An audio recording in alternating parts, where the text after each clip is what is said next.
At 1600 Pennsylvania Avenue in Washington, D.C., stands a building known worldwide. It is perhaps one of the most photographed structures on Earth. This building has a long and difficult history. It survived being attacked and burned in a war, only to be rebuilt stronger than before. Its inner parts have been changed and fixed many times, sometimes because they were falling apart from age. It has seen big changes in how the country is run, and it has stood firm through all of them, watching presidents and nations come and go. This building is a testament to American resilience. It shows the strength of a nation that always finds a way to move forward, no matter the challenge. The White House is more than just an address. It is a living story. It tells us about power, about facing difficult choices, and about what a country decides to show the world through its most important house. Many people think of the White House as a grand and huge palace. However, compared to the palaces built for kings and queens in Europe, it is quite a modest home. It has 132 rooms, 35 bathrooms, and beautiful gardens, but it was never meant to be a show of extreme wealth or royal power. The people who started the United States, known as the Founders, chose this design on purpose. They did not want a grand palace for the president. They wanted a house that showed the new country was different from the old kingdoms with their grand buildings and ruling families. This careful choice teaches us much about their hopes for the nation and its leaders. This book will take you on a detailed journey through the life of this special building. We will explore its original creation, learning about who designed it and how it was first built from stone. We will then see its dramatic destruction during the War of 1812, when British soldiers set it on fire. After that, we will follow its many rebuilds and changes, seeing how it kept evolving to fit the needs of each new president and the growing country through more than 2 centuries. This is the complete story of 1600 Pennsylvania Avenue, a true American landmark. Our journey begins with the very first steps of the house's construction. We will meet the people behind its design and the challenges they faced in a new capital city. But there is a deeper, less known truth about its beginnings.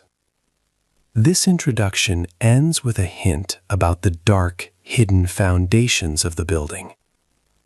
These are the parts of the story that history books sometimes tried to forget or did not fully explain. This will leave you eager to discover who truly built the famous white walls of America's most iconic house. We will uncover this important truth together. 2. Building the house. The young American nation needed a home for its president. In 1792, a special competition was held to find the best design. It was a romantic idea. Artists and builders from different places sent in their plans. Many people tried to win, hoping their design would become the symbol of the new country. The winning plan came from an Irish immigrant named James Hoban.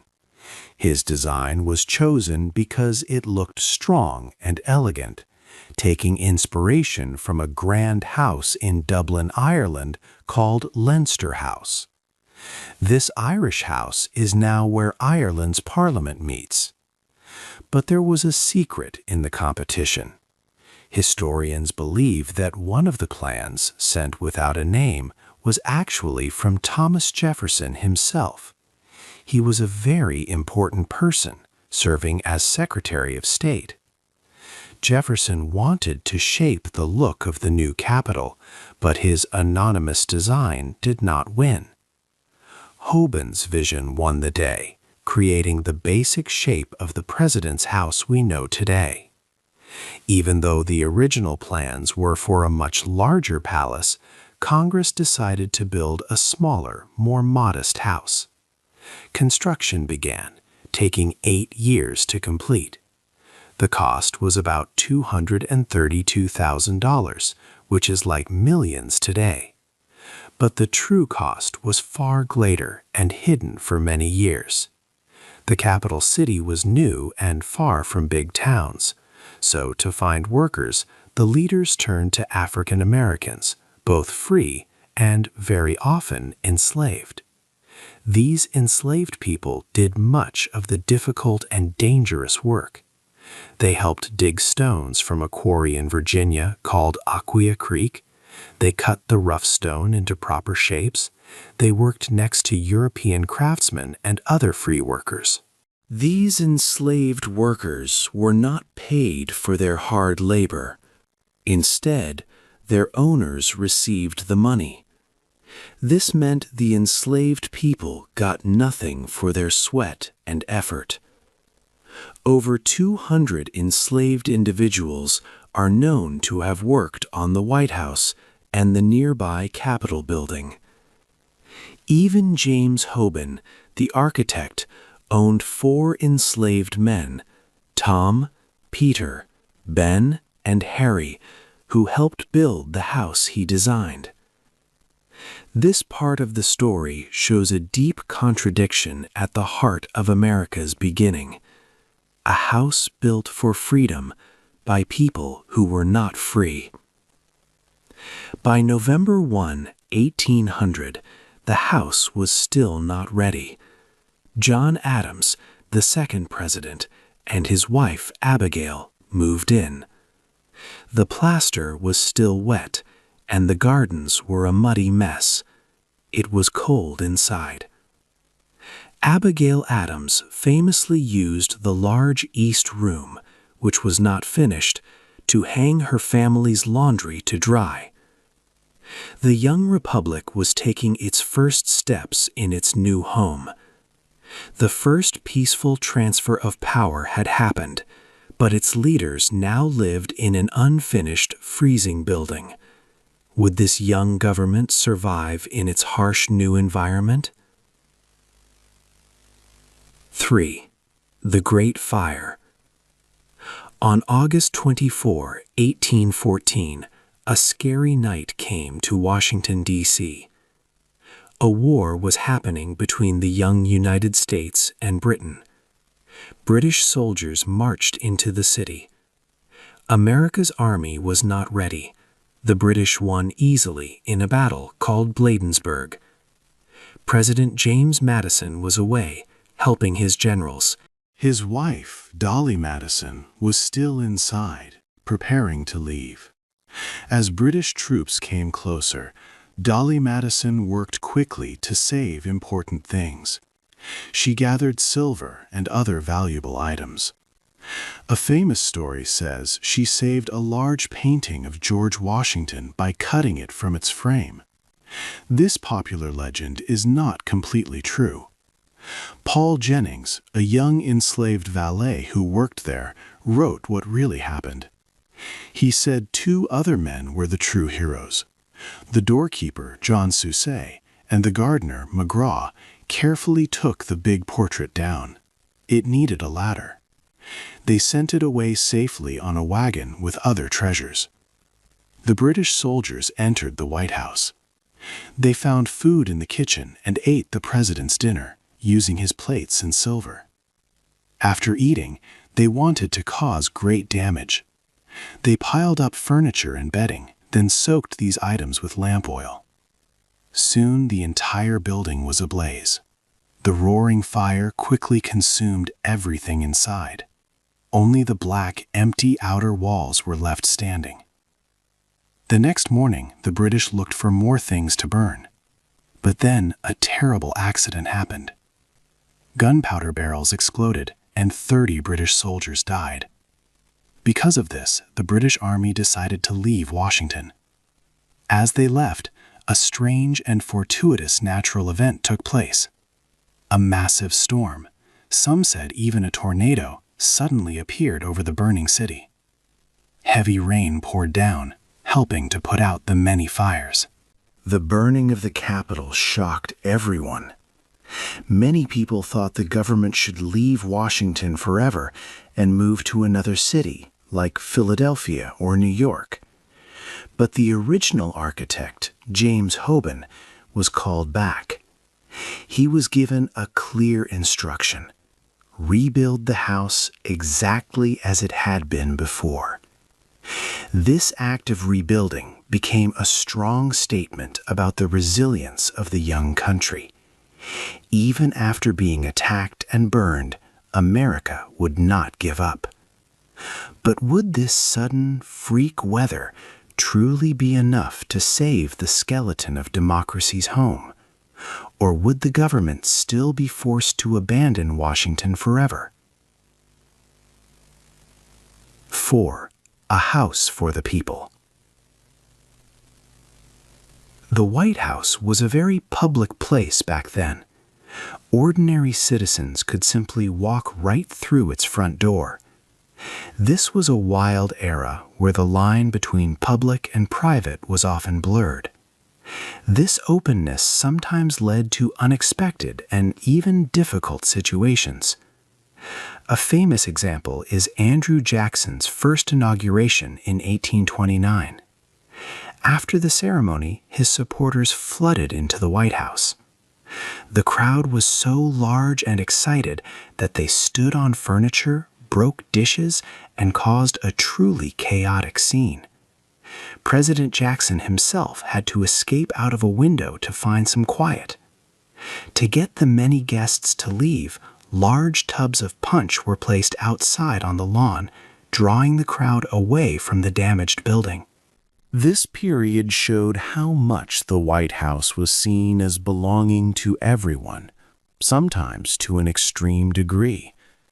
During the hard years of the Civil War, the White House became a place of deep emotion. President Abraham Lincoln lived there, carrying a heavy burden. He was often grief-stricken by the many deaths and the pain of a divided country. He walked the noisy public hallways, trying to keep a fractured nation together. The house was not quiet.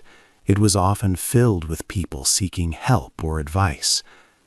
Lincoln met with his generals and other important leaders, making decisions that would shape the fate of the Union. He even had the house repainted, inside and out, because he believed it was important for the symbol of American leadership to look strong and respectable during such a difficult time. The tension in the president's office reached its peak on New Year's Day in 1863. That morning, Lincoln had spent hours shaking hands with visitors, and his arm felt stiff and numb. But he had a crucial document to sign: the Emancipation Proclamation. This act would declare millions of enslaved people free. He picked up his pen, his hand trembling slightly from exhaustion and the morning's activities. He worried that people might think his shaking hand meant he was unsure of his decision. He said he had never felt more certain he was doing right, but the physical strain was clear. He needed strong resolve to complete this historic task. If his hand trembled too much, history might unfairly question his commitment in this truly profound moment for the nation.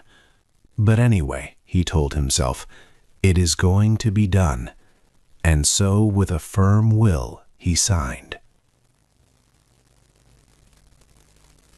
5. The Big Fix. When Theodore Roosevelt became president in 1901, his family was very large and active. They simply needed more space than the White House had. To solve this, his offices moved from the main residence. They went into a new, smaller building called the Executive Office Building. Today, we know this as the West Wing. It was a simple one-story structure at first. Later, President William Howard Taft made the West Wing bigger in 1909. This is when the famous Oval Office was created. Its special oval shape allowed the president to see everyone who came in and speak to groups without anyone being hidden in a corner. The Oval Office has since become perhaps the most recognizable room in the world. Roosevelt also made the popular name the White House official in 1901. Before that, it was often called the Executive Mansion. Years later, when Harry Truman was president in 1945, the White House faced a serious crisis. It was getting very old, and parts of it were rotting. Engineers found that the wooden beams holding up the floors were weak. The pipes and electric wires were also very outdated. The building was in a dangerous state.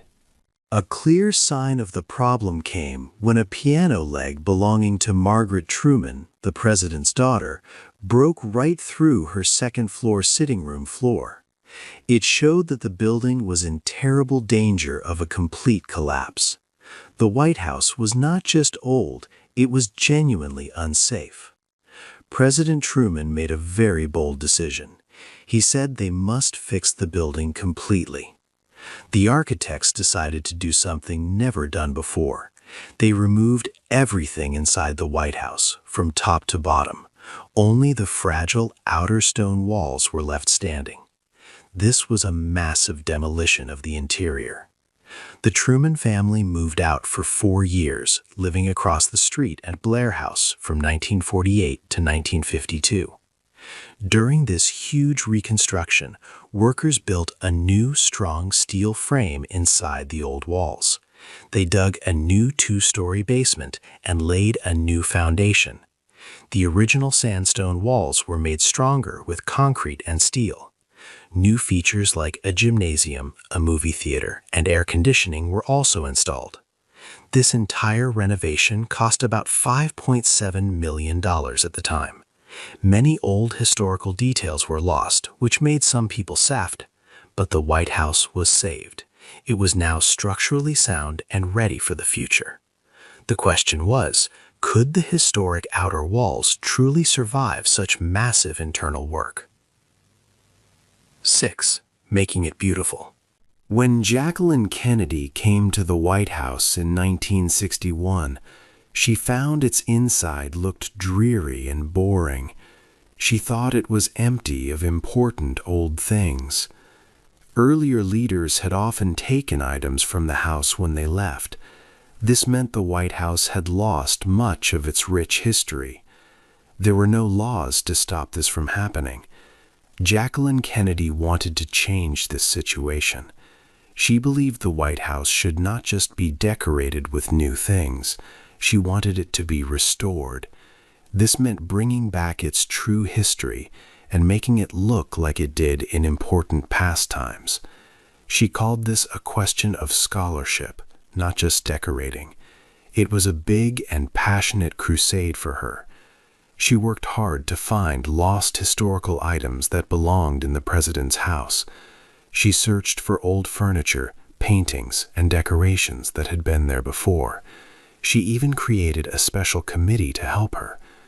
Jacqueline Kennedy also worked to make big changes legally. Before her time, presidents could take things with them or sell items.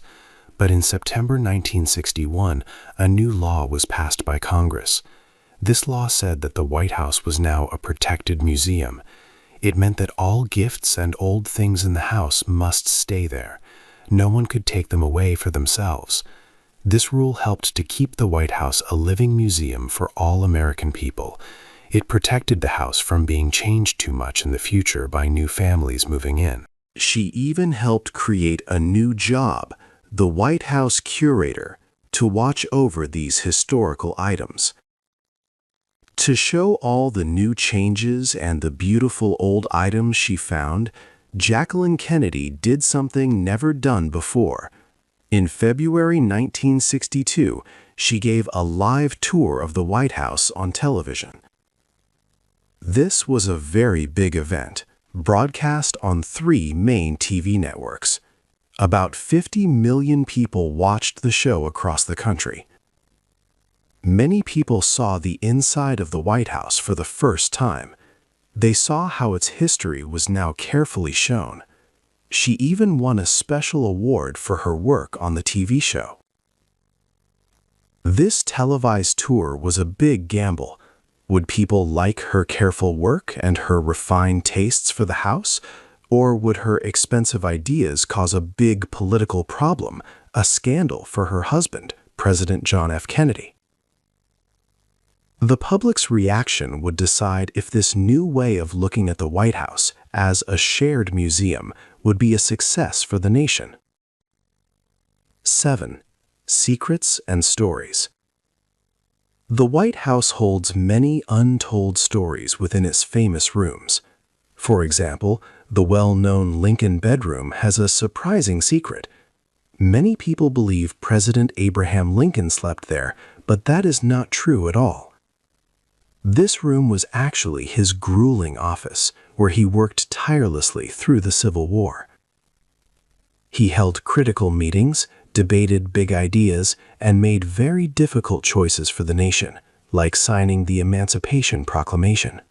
So when guests stay there today, they are not resting where Lincoln slept. Instead, they are in a room filled with the history of his heavy burden and the weight of his historic decisions. Beyond the truth of its rooms, the house is also famous for its eerie folklore. Many people, including world leaders, have reported strange and spooky events. The most famous ghost is often said to be Abraham Lincoln himself. Eleanor Roosevelt, who lived in the White House as First Lady, claimed she could feel his presence in the Lincoln bedroom. Winston Churchill, the Prime Minister of the United Kingdom, visited during World War II. He reportedly refused to sleep in that room after a strange, unexplained encounter with something he could not understand. Queen Wilhelmina of the Netherlands, another guest during the war, supposedly fainted after opening her bedroom door and seeing Lincoln standing in the hallway. These stories keep the idea of these important leaders alive in the building's memory. From these supernatural tales, we move to highly classified truths. During World War II, a secret underground bunker was quickly built. This construction was hidden from public view under the official reason of a garden expansion near the East Wing. The East Wing itself, built in 1942, seemed like a simple addition of offices, but its real secret purpose was to cover the building of the Presidential Emergency Operations Center. This underground space was designed to protect the president and his staff from any enemy attacks. This deep secrecy, especially during a time of war, reminds us that the White House has always had hidden parts, private depths beneath its public face.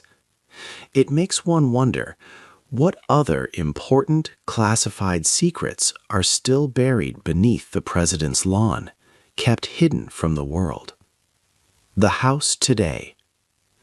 The White House today is very different from its early days. It used to rely on horse messengers for news. Now it is a very modern place for media and communication. President Calvin Coolidge made the first radio address from there in 1923. Television quickly followed, transforming the presidency and making the president a public figure seen by many. The Carter administration brought the first computer and laser printer to the House. Later, under George H.W. Bush in 1992, the Internet arrived, allowing even faster communication. Today, the White House uses social media accounts, YouTube, and sophisticated digital tools to talk to millions of people instantly. This rapid transformation would surely amaze early presidents like John Adams, who once hung laundry in the unfinished East Room. One important addition in 1969 was the press briefing room. It was cleverly built over President Franklin Roosevelt's old swimming pool. This room is now a famous backdrop for thousands of press briefings, where the president's team talks to reporters from around the world. It clearly shows how important the media is to the White House's daily work and its relationship with the public. However, this historic house also faces new challenges. Security has become much stricter over the years, especially after the September 11, 2001 attacks. Fences, barriers, and restricted access now limit how close the public can get. This creates an ongoing question: who truly owns this house? Is it the president who lives there for a few years, making their own changes, or the American people for all time? This question highlights a fierce, ongoing battle over its stewardship. Recently, there have been many public arguments about changes to the House. In 2020, President Donald Trump changed the Rose Garden. Then, in 2025, plans began for a large new ballroom, which involved tearing down part of the East Wing. This project quickly became very controversial. Some worried greatly about the high cost and how it would change the historic building's appearance and feel.